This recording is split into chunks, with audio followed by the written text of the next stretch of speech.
tudo bom? Graça e paz. Eu me chamo Carol e faço parte do Apostolado das Artes aqui do DJC. Bom, hoje eu venho trazendo mais um santo do dia para a gente conhecer. E hoje eu vou falar de Santo Evaristo.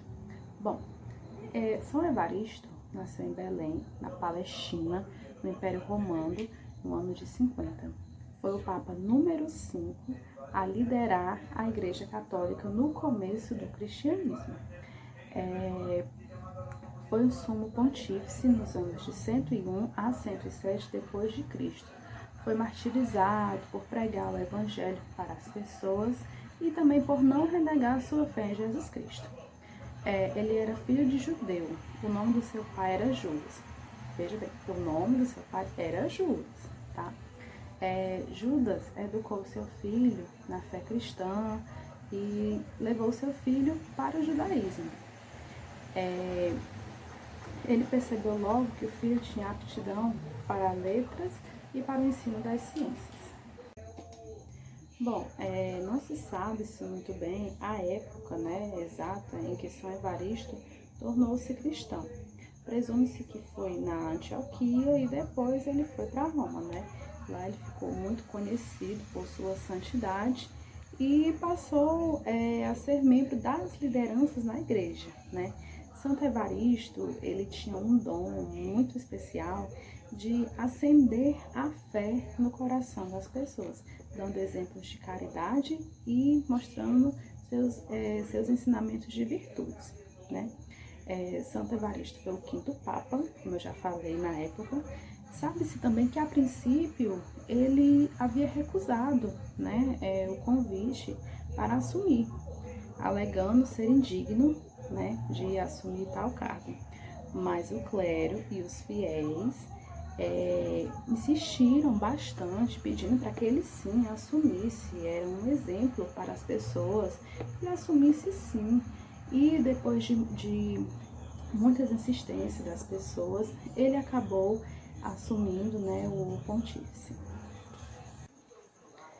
Bom, outro fato também que aconteceu foi que quando o São Evaristo assumiu a liderança, ele enfrentou muitas dificuldades de pessoas que atacavam a igreja, muitas vezes pessoas que estavam dentro da igreja, que tinham, como eu posso dizer, tinham uma certa liderança, uma certa coordenação lá dentro, atacavam, simplesmente pelo fato de quê?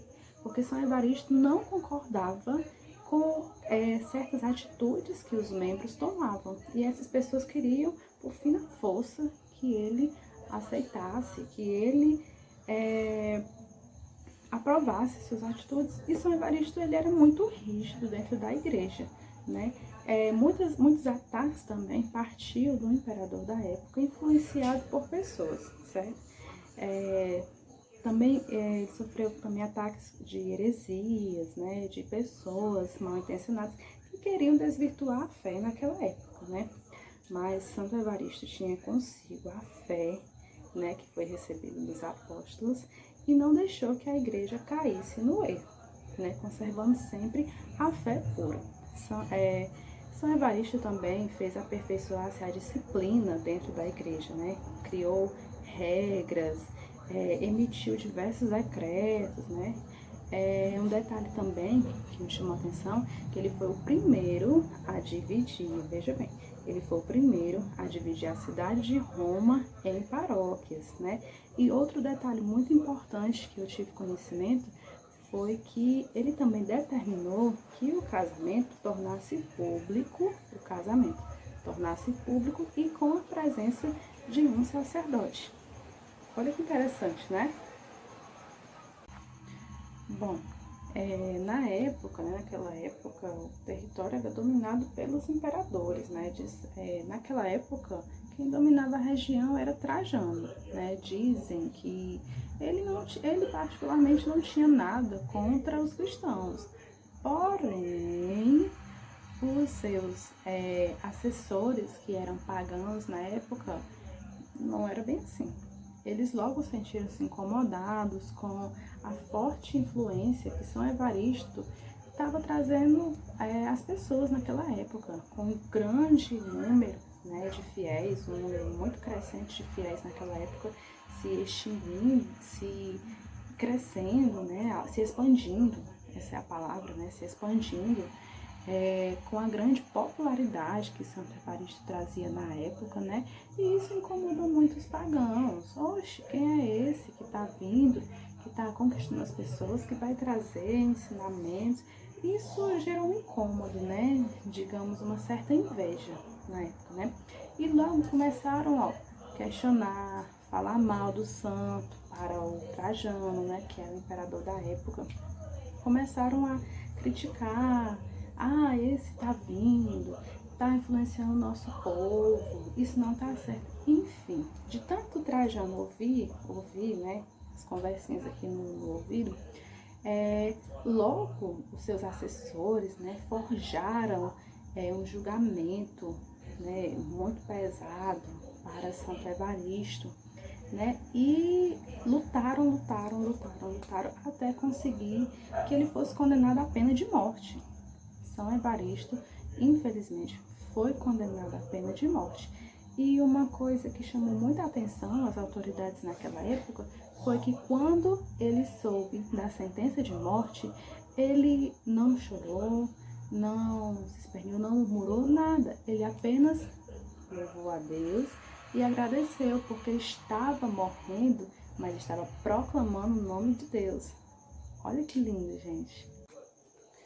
E assim, o testemunho, né, de São Evaristo serviu para converter muitas pessoas na época a se voltarem para o cristianismo, né? Eles viam nas pessoas, eles viam na verdade, né, em São Evaristo, a grande profissão de fé que ele repassou, né, no ato da sua morte. Muitas pessoas se converteram na época porque acreditavam firmemente na santidade, no amor, no zelo, no respeito que São Evaristo teve no ato de sua morte, né? E o grande amor que ele sempre difundiu, né, por onde passou pela Igreja Católica, desde o início da sua vida até o fim, né, que infelizmente foi decorrente da sua morte. Então, o seu testemunho ficou muito importante, muito difundido, muito serviu, né, realmente de ensinamento para as pessoas, para acreditarem até o fim, né, na sua fé, mesmo que ocorram as tribulações da vida, mesmo que venham as acusações, mas que o amor, o zelo em Deus prevalece sempre. São Evaristo, né, morreu no dia 26 de outubro, né, de 107, do ano de 107, e sua sepultura foi no Vaticano, né, e está no Vaticano ao lado da de São Pedro. Então, meu povo, esse foi mais um Santo do Dia, a história de São Evaristo. Espero que vocês tenham gostado. Eu também gostei bastante, não conhecia, aprendi várias coisas. E mais um pedido: curte, compartilha, comenta, divulga para os teus amigos, para que eles conheçam mais um Santo do Dia e vejam diariamente, porque está tendo publicações diariamente de vários santos, para que a gente possa conhecer um pouco mais sobre eles, né? Que foram pessoas tão importantes, né, na história, e que convivem, que seus ensinamentos reflitam nos nossos dias e nas nossas atitudes. Muito obrigada por ter ficado até o final. Um grande abraço, graça e paz.